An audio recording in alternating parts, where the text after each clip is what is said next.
Good morning. How are you all today? Good. Good. We've got a full house. Love that. Lots going on.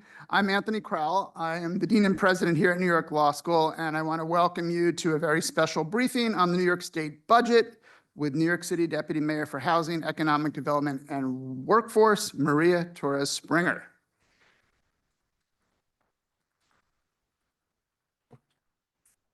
As New York's law school, over the past 133 years, we've always felt a very special responsibility to engage on the key legal and policy matters affecting New York and to serve as a resource and partner for government and vital civic organizations all along the way. That includes 1/3 of our graduates today entering public service and public interest roles, mostly in New York City and state, which has allowed us to say that we have the second highest number of law school graduates in the United States entering public service just before Georgetown University. It's a real point of pride for us. As always, I want to give great thanks to Center Director and Founder, Professor Ross Sandler. Ross.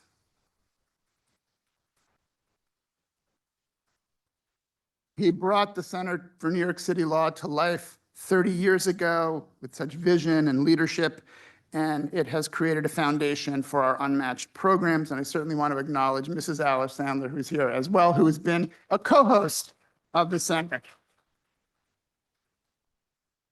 I also want to welcome Ross Moskowitz, who is a member of the class of 1984 and a trustee on our Board of Trustees, for being here. We love when our trustees come. Thank you. And special thanks to Ben Max, our executive editor and program director at the Center for New York City Law.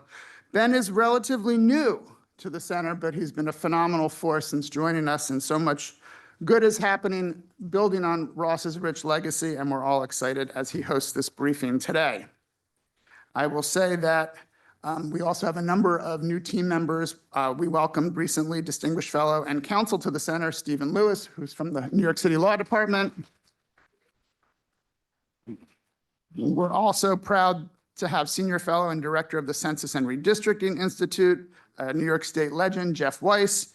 We have City Land Editor, Veronica Rose, and I want to just acknowledge City Law Administrative Coordinator, Rose White, who's the connective tissue and keeps everything running.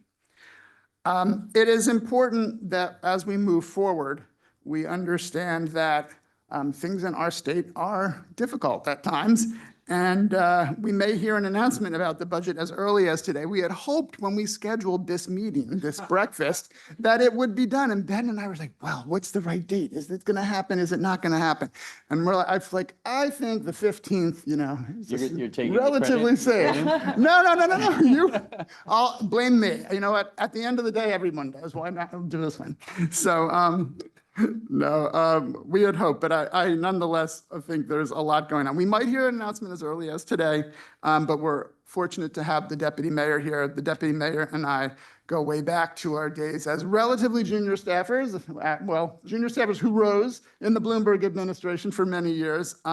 She was an incredible force in those days, and I couldn't be more proud to see all she's doing for our city today. It makes good sense that she's in the role she's in, and we should all be proud and feel good about having someone with her mind and her leadership capabilities at the helm of this incredible portfolio. I will also say that there are a number of people from her portfolio here. I want to give a shout to Team Nicha, who's here. We have Nicha CEO Lisa Bova-Hyatt, Nicha EVP and General Counsel David Rohde, who I have to shamelessly say I'm his proud spouse, and then Executive Vice President Arvind Sohoni and many other of the high-level talent at Nicha. So with that, I'm going to turn it over to Ben to begin today's conversation. And again, Deputy Mayor, thank you for being here. We're very, very excited. Thank you so much.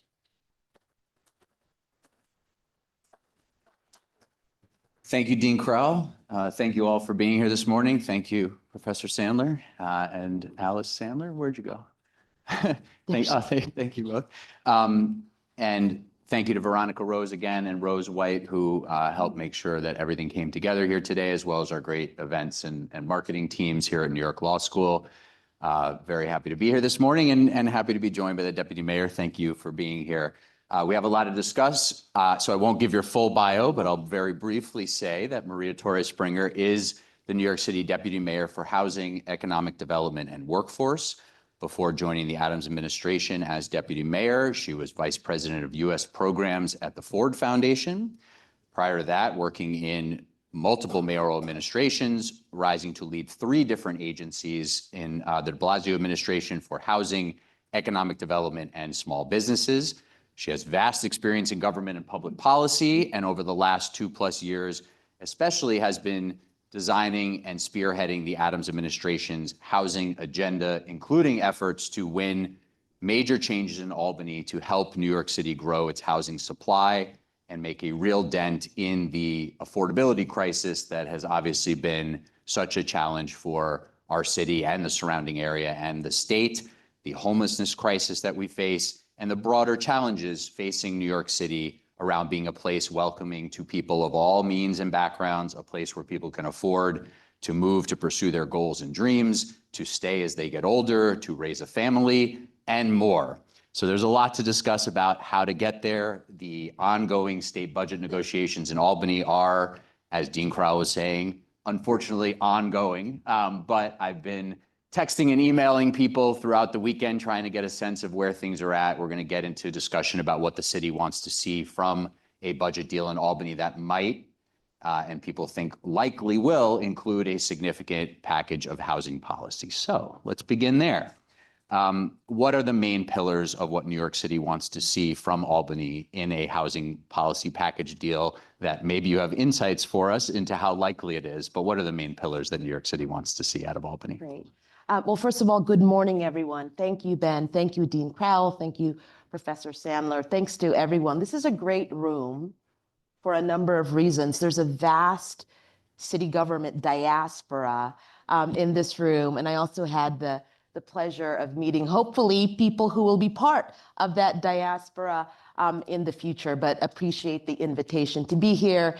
You know, Albany sometimes breaks our heart, and sometimes that includes not quite the right timing for a briefing like this, but I think a lot of these issues, despite us, I think we're at the 1-yard line, and that for me is a good thing, Ben. It's a good thing because I think there has been incredible awareness and acceptance of the housing crisis that we're facing in this city, state, and frankly, in this country. You know, when I talk about this and with different communities, I often traffic in the language of really sobering statistics, right? And the latest housing vacancy survey is no different, where we see that we have a 1.4% rental vacancy rate. That is the lowest that it has been in 60 years. And the availability of apartments that are the most affordable, that vacancy rate is functionally 0. I won't even get to levels of rent burden, in particular for the lowest income New Yorkers and Black and brown New Yorkers. All of those statistics are sobering, they're heartbreaking. But what that has meant for us is that on all levels of government, and I'll get to Albany in a second, of course, city, state, and federal, we have been incredibly motivated to collapse the difference and the distance between awareness of these issues and action to actually bend the curve.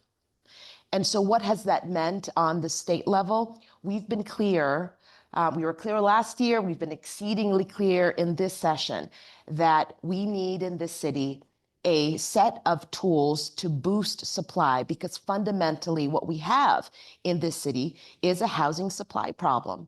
In the past decade, we've added 800,000 jobs, but only 200,000 homes. And so what has that meant? That has meant real human consequences for New Yorkers, tipping the balance more in favor of landlords than of tenants.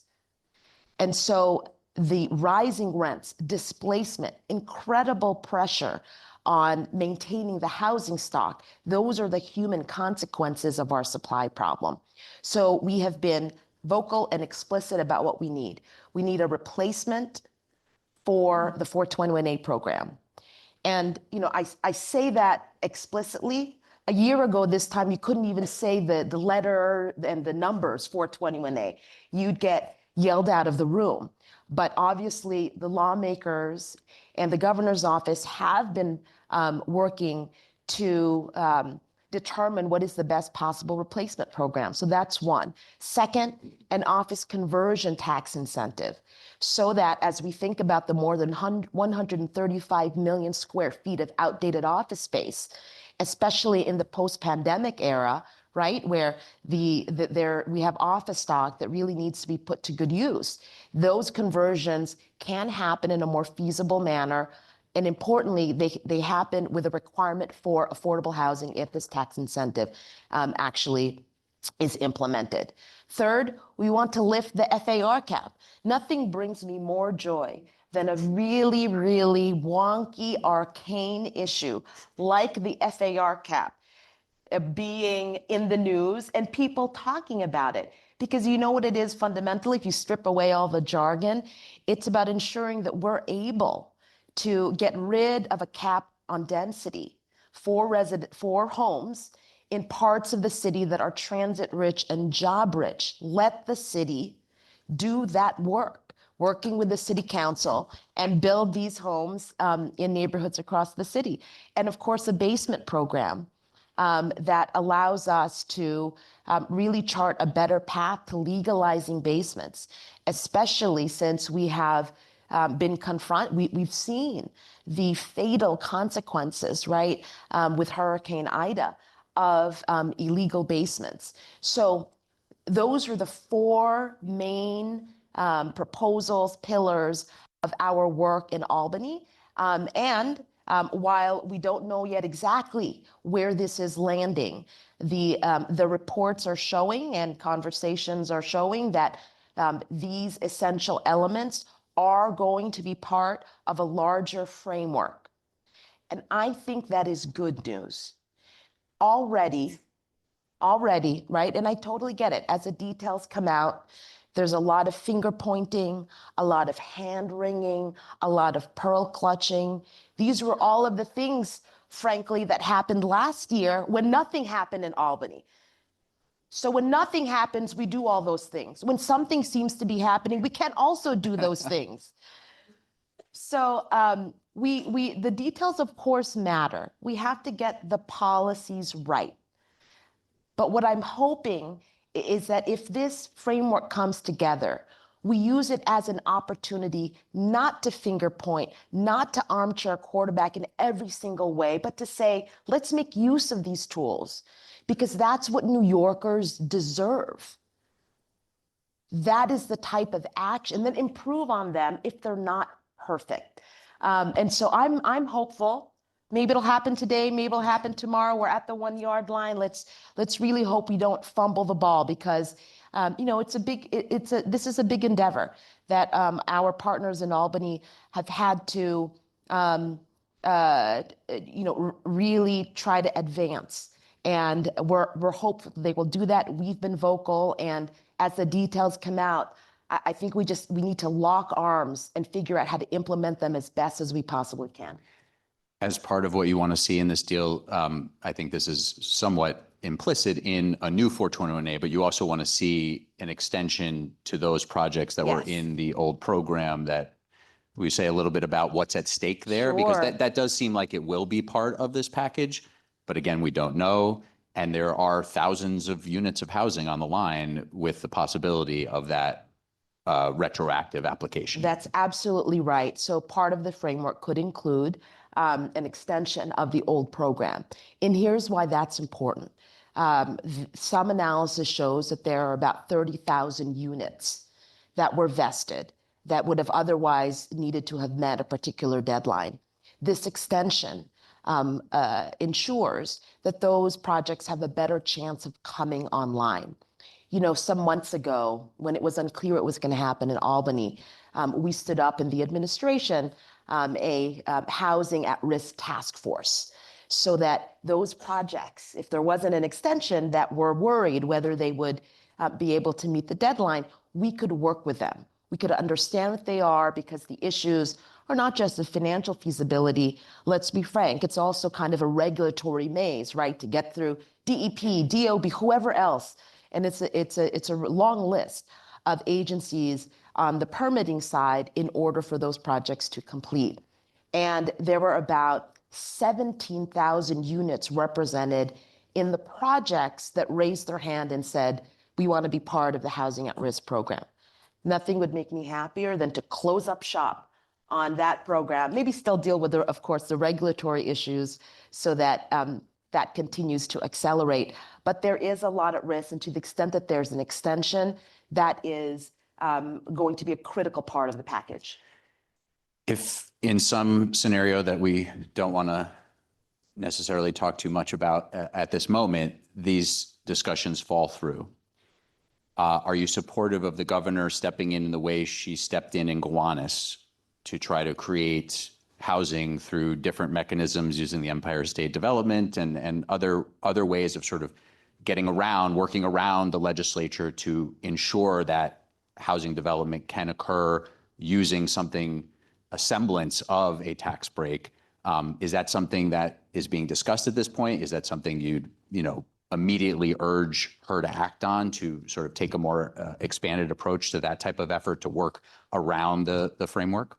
It's a good question. I'd rather think about how much more housing we can build and how much more of a dent in the affordability crisis we can make if we have all of the tools. Because the program that you mentioned, I understand why that was stood up, for the same reason the Housing at Risk program was stood up. It was a workaround. It was a break glass in case of emergency type of approach. But here's what's clear. We need an as of right predictable program.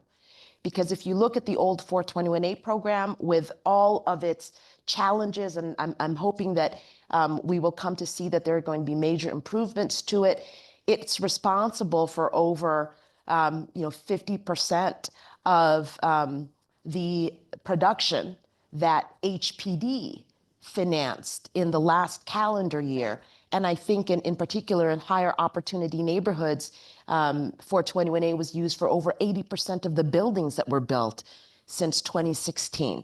So it's critical that there is a predictable, effective, as of right program so that we don't live in the world of a laundry list of workarounds that won't really, at the end of the day, even if you implemented them all, and I hope we don't have to, but they won't result in the type of dramatic acceleration of housing production that is needed to confront the crisis. And so when we put out a moonshot goal a year ago now of 500,000 new homes over the course of the next decade, that requires a whole lot of stuff, but including the right type of supply package in Albany.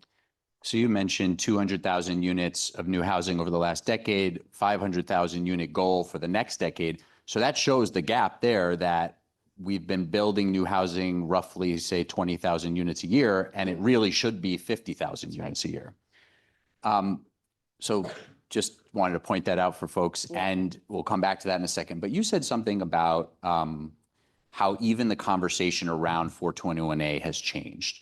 And that's clearly emblematic of the broader conversation, maybe not among many people in this room and other rooms who are housing policy experts and wonks, but the broader conversation, even among elected officials, has changed significantly. You said recently that you and your team have had more than 100 one-on-one meetings with lawmakers, hundreds of broader meetings. Can you say a little bit about how the conversation has changed, and especially how you've brought some lawmakers along who have been very skeptical of the notion that there needs to be major efforts on housing supply? Yeah. This has been, I think, the largest sea change in terms of discourse that I've seen in a while. And it actually happened in a pretty accelerated fashion. Even at the start of the administration, it would, and I mentioned even last year, the certain words were taboo. And so I think that's a result of a few things. One is that it's not just, I'm not the only person who's hearing from New Yorkers that they are facing incredible insecurity, right, in terms of housing. It's consistently in every survey, number one or number two in terms of issues facing New Yorkers. That feedback, every lawmaker is hearing, right? So that is, and with the results of the housing vacancy survey, we know that we are the housing crisis has reached a fevered pitch in this city. That is heartbreaking, but I think helps show the need for action. The second thing that is happening is that this is not just, these aren't just voices of well-meaning bureaucrats and housers saying we need to do something about housing. The part that I've been most gratified to see, and this is because so many of us have done, I think, really important work to lift up voices. We're hearing this from all corners of the city. We're hearing it from labor. We're hearing it from houses of worship. We're hearing it from community developers. Of course, we're hearing it from housing and tenant advocates. We're hearing it from the business community. So that the chorus is growing, and it's a bigger and bigger tent, I think has also been helpful, not just for the discourse, but for the specific conversations about what action looks like in Albany and other levels of government. However, NIMBYism has always been a bipartisan disposition. And we are under no illusion that, if the New York Times editorializes or the Daily News editorializes, we got to do something about the housing crisis, that means that our work on the ground is going to be super easy. So right now, as many of you might know, we have 3 citywide tax amendments. That citywide tax amendment on carbon neutrality passed the city council last year. The City of Yes for Economic Opportunity is now at the city council. And then we have the City of Yes for Housing Opportunity, which I really do believe is the most ambitious, most impactful pro-housing set of reforms the city has ever seen. And let me tell you, we are taking nothing for granted in terms of the work on the ground, because despite the overall sea change, we still have to confront what people's concerns, questions, and fears, and not expect that the 1,000-page, and it was 1,000 pages, that 1,000-page text that we released to the public last week, that will be easily digestible, understandable, or sufficient to ensure that every New Yorker understands that we all have to participate, that if we just build a little bit of housing in every neighborhood, we might stand a chance in this housing crisis. I understand, by the way, some of the genesis of the City of Yes motto and nomenclature, but that was clearly sort of a brilliant branding and tactical move. Well, who's copying it, right? I should have trademarked it. San Francisco, the San Francisco mayor just had a speech a couple of weeks ago about how San Francisco needed to be a city of yes. And then the city of Chicago just, I think about a week ago, came out with a housing plan, and it actually credited the city of New York, but it said the city of Chicago needs to build faster, build everywhere, and build together. So those are, I think they're more than taglines, but it's a way of expressing what is possible. And because housing finance and housing policy can seem like it's just in the wheelhouse of a select few of experts, it's critically important that we communicate this in simpler terms, in terms that can galvanize New Yorkers. Well, it's about a public policy orientation and a societal orientation towards growth, and that things cannot stay stagnant just for those who already have secure housing or have been able to, have home ownership, for example, by buying something in the 1980s and then opposing, new housing development near the property they own. But on that front and on that discussion, it strikes me that all of these negotiations in Albany, and this happens at the city level too, there's a lot of quote unquote special interests involved. And again, those interests represent lots of New Yorkers, whether they're in labor or they're tenant advocates or real estate developers, landlords. There's a lot of, so I don't say special interest even in a derogatory way, but there are, the question is, I'm curious about your perspective in these conversations about who is the focus of the conversations around housing policy and housing supply, and how do you ensure that the focus in those conversations is the people who need housing, the people who are New Yorkers now or in the future, which are very often the hardest group to sort of advocate for, right? Is the people who want to move here, who don't live here yet. They're not going to vote for any of these legislators or even executives in the upcoming election. But how have you balanced that? Because clearly, as part of negotiating a new 421A, good cause eviction, some of these big pieces of the puzzle, there are major interests at play who, again, should have a voice in the process, obviously, but should not necessarily design the policy. And say a little bit about that balancing act, because that's very challenging. It is the hardest part about making policy, right? Because when, the saying that whenever you're trying to craft a policy, you should ask yourself, what are we trying to change and who are we trying to change it for? And so what we've done in advocating for the tools that I mentioned earlier is we've been clear from the beginning the things that we care about. We care about permanent affordability in a new program. We care about deeper affordability in a new program. We care that the labor standards are improved because we believe that we can, kill two birds with one stone, both build housing and ensure that the wages are sufficient. And we care that the program actually builds housing. It must actually build housing. A program that addresses everyone's hopes and dreams, that doesn't actually boost the supply of housing, would be a hollow legislative win, right? And the same is true with the City of Yes for housing opportunity. We could pass a City of Yes that only has one of the many different reforms that we're calling for, but that's not sufficient.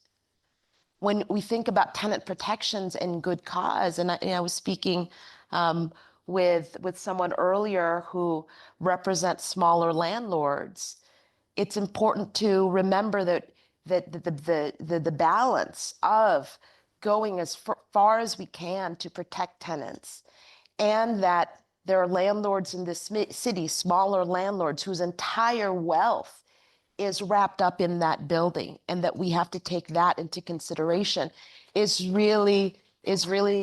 incredibly critical. And there will be those out there. What we don't want, and I don't think this is where we're going to end up. We don't want all of the programs to be the least common denominator, right? Because that won't build housing, that won't protect tenants, that won't get us office conversions with affordable.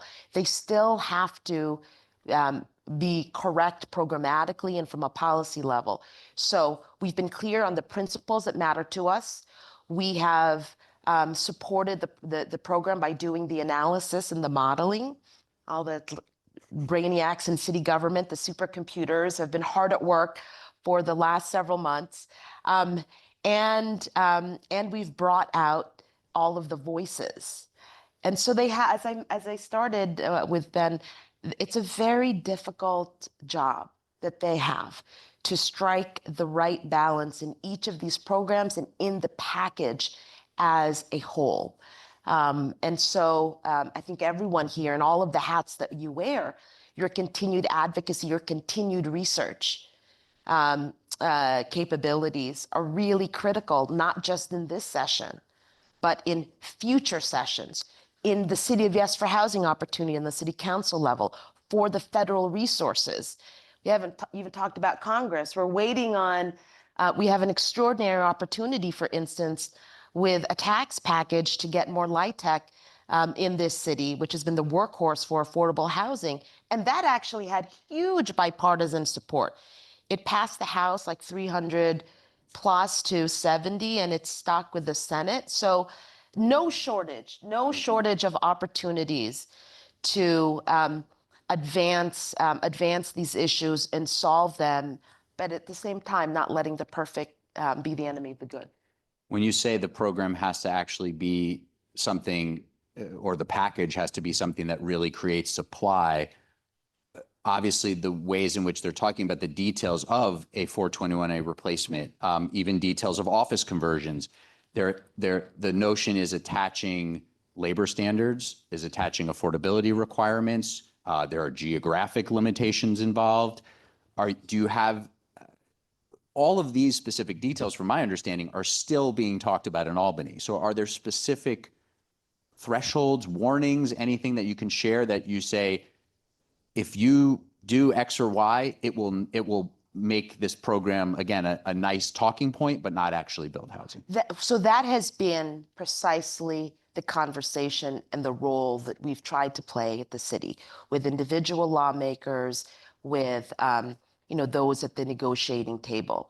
And what's hard is that these are all dials, right? So you can't saying this is exactly what you want the depth of affordability to be is, but without consideration for all of the other dials in terms of the benefit framework for owners, or what the labor standards are, is that's insufficient. And so it's really been with the analysis and the modeling, making sure everyone understands, if you move this here, this is where this dial needs to go. I don't mean to be cryptic, but that is exactly how the programs work, while being crystal clear that it has to do better in terms of permanence of affordability, depth of affordability, as well as enforcement. The governor last year had her housing compact plan, which was in essence, and in brief, the idea of requiring housing growth around the state, allowing a lot of flexibility in how that's done, but offering systems for ensuring housing growth if there's interest, builder's remedy type of programs and things of that nature.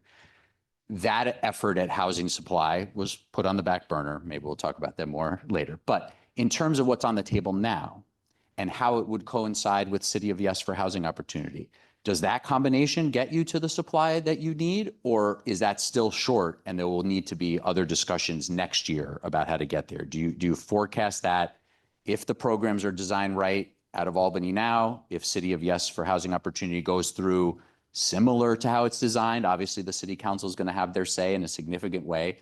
But does that roughly get you there? I think it would be hugely beneficial to the city if City of Yes and what's being discussed as part of the framework, if that actually gets passed. The extension, the new program, office conversion, the FAR cap, and basements.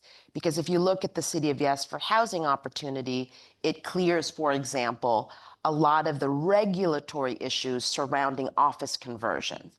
So if we're able to do that, and the incentive gets authorized, then you start really seeing real progress there. So they're designed to be complementary.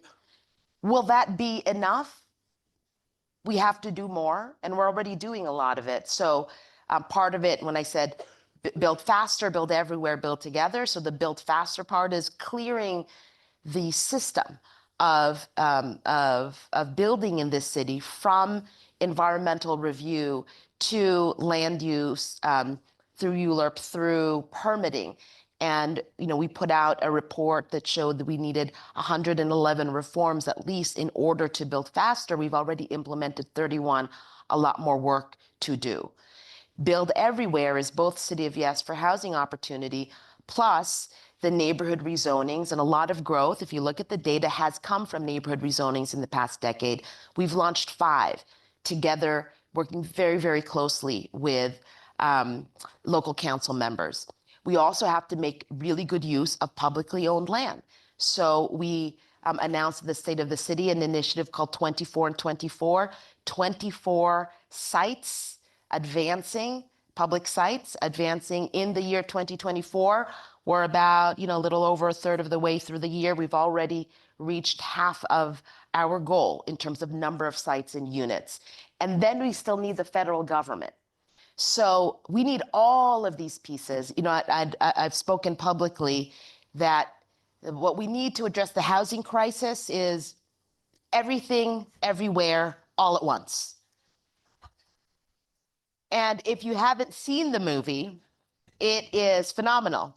It's been described as a phenomenally deranged sci-fi epic, which is coincidentally also how I would describe our system for building housing in this city and in this country. So, but it's going to take all of that to make a dent in the crisis that we're in. Speaking of that lens, there are some legislators in the state legislature who are sort of all of the above, have an all of the above approach. Do everything, let's move. I would say there's not necessarily the most prominent, really sort of pro-housing and pro-housing supply voices that might be helpful, but there are all of the above legislators. But there's also legislators who fall more into sort of, we need to boost supply or we need to focus on tenant protections.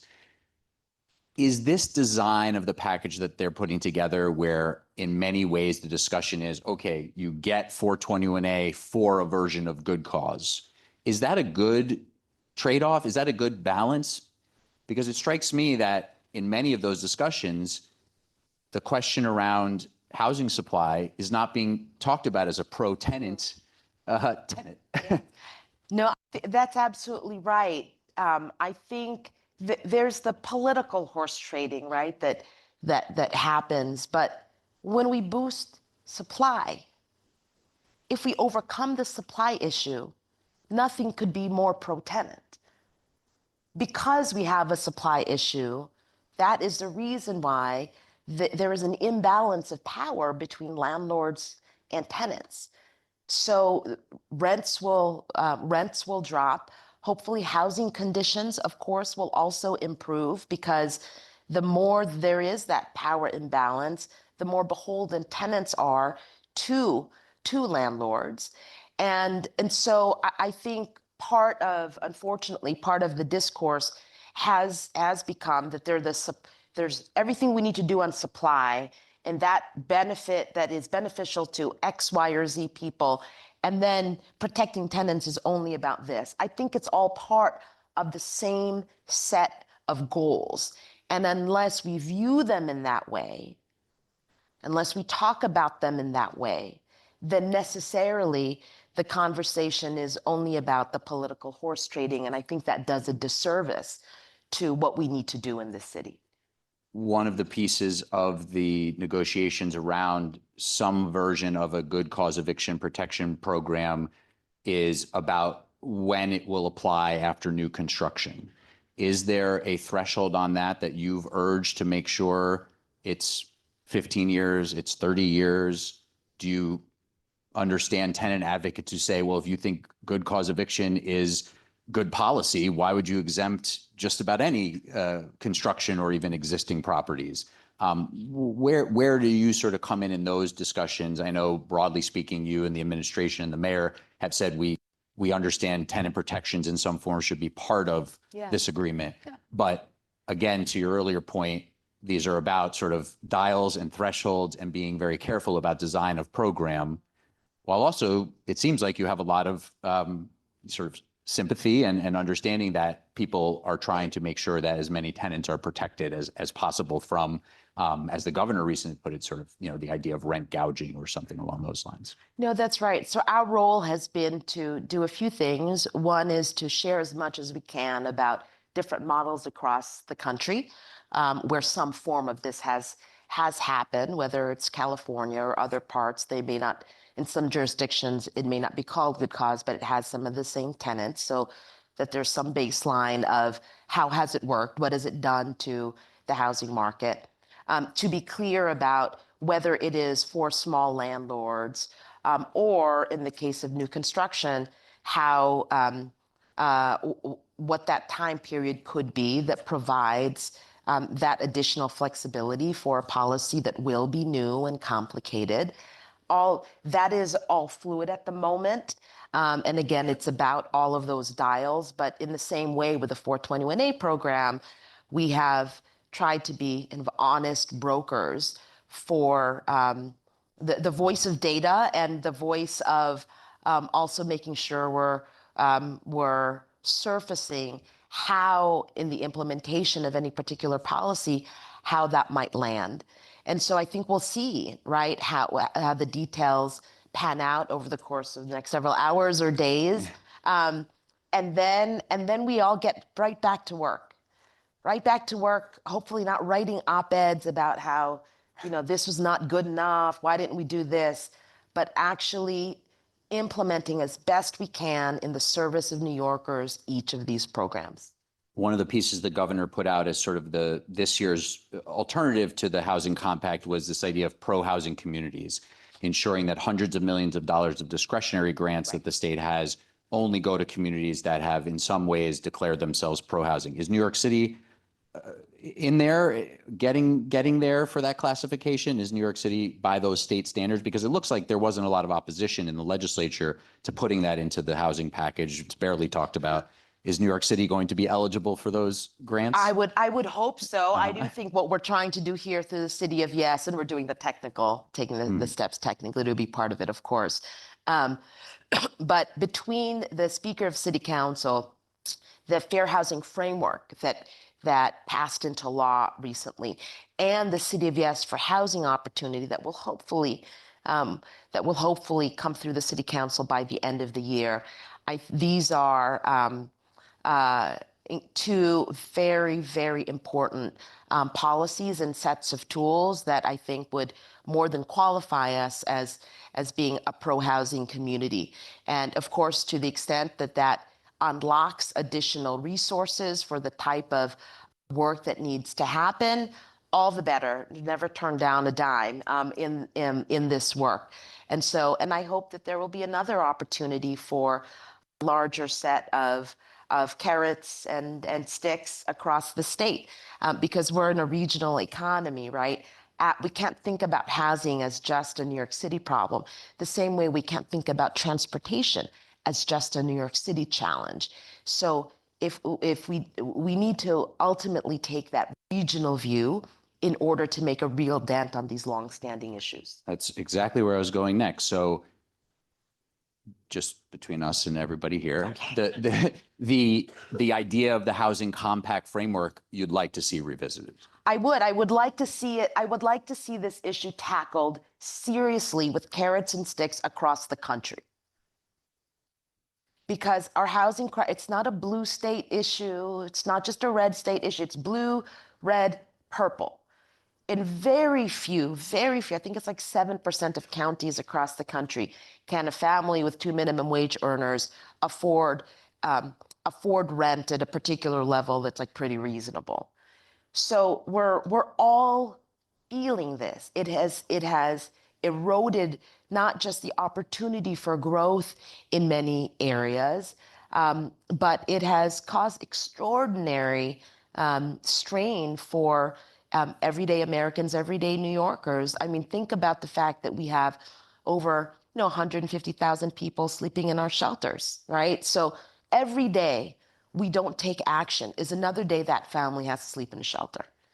At some point, I think there needs to be a real reckoning. And so whether it's the housing compact in New York State or a really aggressive set of policies across the country, these are the minimum, in my mind, requirements in order to not just propel growth, but be faithful to our identity as a country and, as a city and as a country that allows for the type of mobility that people deserve. It's interesting because in a lot of ways, the discussion around the housing compact and sort of broader required growth of housing was focused on the suburbs of New York City. But there's a lot of reaches of New York City, and you're trying to tackle this somewhat in City of Yes for Housing Opportunity, is that there has just been so little growth in some parts of the 5 boroughs and a lot of opposition to the idea of more growth in those areas. And you're taking an ambitious yet careful, modest approach to housing growth across the city in this remaking of the zoning code, which again can be the biggest change in decades and also careful and modest, right? But there are parts of New York City where that's also very applicable, right? And that there was opposition. 421A very often, and the replacement is a workaround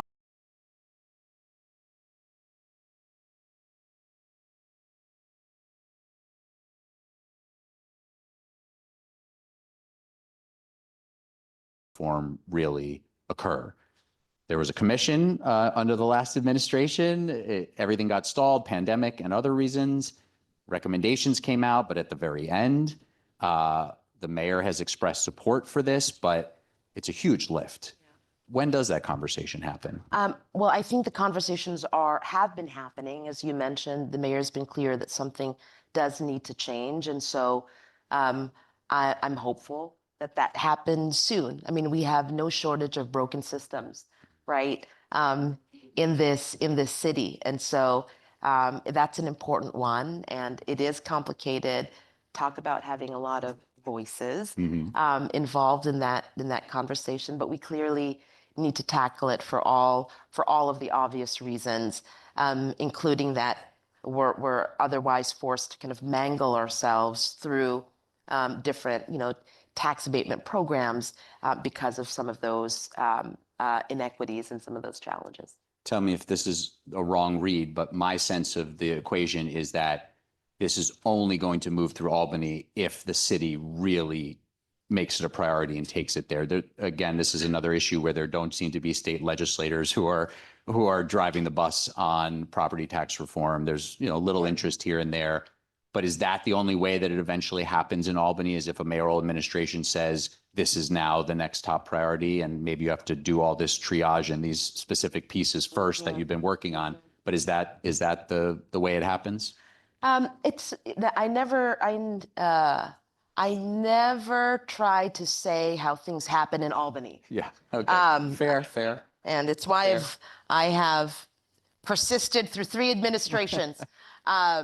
And so what I do know is that whatever the set of really important issues are, the city has a really important role to play in doing that analysis and crafting what recommendations for that policy and galvanizing the right types of coalitions, whether that's on housing or mayoral control or on public safety. And I have no doubt we're going to do that on this issue as well. We are getting close to just taking a couple of audience questions. There's a couple of microphones. If maybe just 2 at most people on each side want to line up, we'll take a couple of questions from each of these 2 microphones if you want to get ready on those. But we're just going to take a couple from each microphone in a moment. Everything, everywhere, all at once.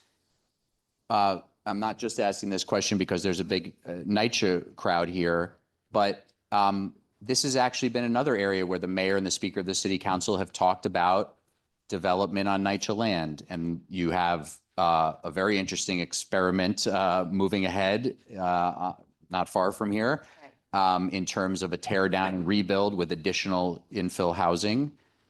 Where's that on the menu? Is that something you want to be more aggressive about, or is there so much going on already that that's not really something you're looking at? There's no such thing as there's too much going on. We have a multiple set of challenges in the city, and we have to be energetic about all of them. I'm glad you mentioned that. The other sea change in this administration is that when we talk about the housing plan and the housing agenda, we don't say all the things we say, and then, by the way, whatever's happening in Nicha is over here. The housing plan, Housing Our Neighbors, Chapter 1 was Nicha. Chapter 2 is homelessness. And so there has been a real recognition that these are all intertwined. And so we have been working with the right type of urgency and commitment to make sure that we are helping with the transformation and preservation of Nicha. And I just, wake up every day just so grateful that Lisa Bova-Hyatt and her incredible team are at the helm of Nicha, because across the board, from compliance with the main tenets of the HUD agreement to the transformation project programs like PACT, and now like the trust program, right? That a lot of advocacy to get that approved by the state. And since then, a number of developments have voted or in the voting process. A major win at Nostrand Houses just a few months ago, voted overwhelmingly for change and for the trust. And their preliminary results from Bronx River Addition, another 100 or so households there, where the preliminary results, record turnout 61%, 85% of those who voted also voted for change, and an overwhelming number for the trust. So I mention all of this because it is so important that our work in Nicha be central to thinking about housing affordability in the city, and it has been. And we can only do that because of the incredible team at Nicha, and because we are sober about the fact that despite all of those gains, Nicha faces an $80 billion capital need. And so whether it's the model at Fulton Chelsea Elliott, or real acceleration of PACT and trust, not letting the feds walk away from their obligation to support Nicha on the capital and operating side, all of that too. So also with Nicha, everything, everywhere, all at once. Including more development. But do it in a way where it's resident driven. And I don't mean that in we sometimes it's too easy to say, well, with the right form of community engagement, we can do X, Y, and Z. If you look at the model at Fulton Chelsea Elliott, driven by residents, the trust model, driven, but literally voted on by residents. And that has to be sincere. That process has to be sincere, and people need to see the results of the trust that they have given to Nicha and to other and to public officials in each of this process. So to the extent that that goes well, I think it could be an incredible model of building more housing on Nicha developments, while at the same time preserving forever the affordability of Nicha units. So I'm bullish about it. Okay, we have 3 people up, so let's take those 3 questions, and then we'll wrap up our event. Go ahead, sir, please. Thank you very much. And my name is Ken Brown. I have the privilege of being the district manager of Bronx Community Board 5. Let me begin by thanking New York Law School. Really appreciate these breakfast talks. I have yet to regret coming here, so good job. Good job. I'd like to push back a little bit about the notion of, building everywhere, everything, all the time? It's an approximation. But... Right. Particularly around removing or liberalizing the FAR cap. In our district, there is tremendous pressure, and I'm sure this is ubiquitous, on single-family homes. I get reports of people almost literally offering bags of money for single-family homes. People are under a lot of pressure. They sell, these parcels get bundled together, and we have a needle, as people call it, of 16 stories in the middle of what had hitherto been a residential community. So my concern is that with the liberalization around FAR requirements, this will put increased pressure on single-family homes. So why the FAR liberalization now? Why not, for example, do it after the office conversions? Because my understanding is that will open up potentially a large tract of affordable units or units for residential. Why not do the FAR after that? And what protections are there within this liberalization of the housing within City of Yes for housing for the protection and preservation of single-family homes? Yeah. Thank you. Thank you. I think those are questions that, and I appreciate the spirit in which they were asked. And these are the questions we have to answer in every neighborhood, right? On the FAR cap, I want to be clear. The state has an artificial cap on FAR in many districts of the city. That they lift the cap doesn't mean that there's unfettered development across the city. It would still have to go through ULURP. It's a public process, right? And so, and in order to take advantage of higher densities. And the same way we do in any project that goes through ULURP, all of the particular concerns that and questions that communities have will need to be answered. But it really is for transit-rich and job-rich areas of Manhattan. That is really where we think, or in certain, whether it's downtown Brooklyn, I think Jamaica as well, where there is a real, where that cap has prevented the type of growth and type of density that we can build. And for lower density districts, I also want to be clear about the changes and proposals, like what they mean. What we mean here isn't unfettered development. What we mean here are the types of modest changes, the kind of town center, a few stories near either above commercial strips or near transit. We see it all the time. It's kind of the workhorse of our housing stock in New York. We just actually made it illegal to build that type of housing in too many parts of our city. And so in the low density between those two that I just mentioned, and thinking about parking minima, and thinking about accessory dwelling units that really, I think, stand to benefit intergenerational families, a caregiver, a child trying to live in your neighborhood after they've come back from college, an elder who otherwise won't be able to generate income or can't downsize because of how the rents are. Those are the modest changes. And they might be modest in any particular neighborhood. But if we do it everywhere, that's where you have the dramatic collective impact. And so as we go through the City of Yes process, I think we have to answer all of those questions in every neighborhood. But be sure that we are being clear, because I also think there's quite a bit of disinformation out there.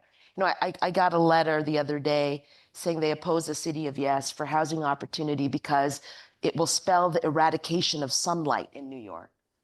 Like, that's not going to be the case. So we have to work overtime, right?